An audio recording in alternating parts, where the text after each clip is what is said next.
মেঘনাথ আসো, মেঘনাথ আসো। ছোট্ট মেহমানটা আমাদের পক্ষ থেকে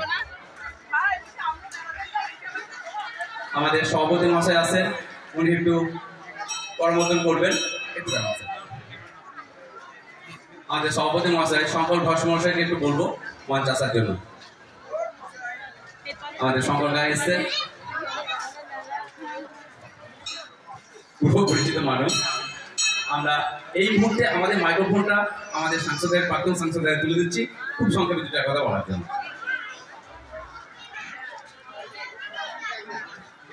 এই মন্দির প্রাঙ্গণে আমার গুরুজন ব্যক্তিবর্গ, শ্রদ্ধা মাতৃমণ্ডলী, ছোট ছোট ভাই বোন সকলকে আজকের এই পবিত্র সন্ধ্যা, পবিত্র ক্ষণে সকলের জন্য আমার শুভকামনা দেবাদিদেব শিবের চরণে রাখলাম।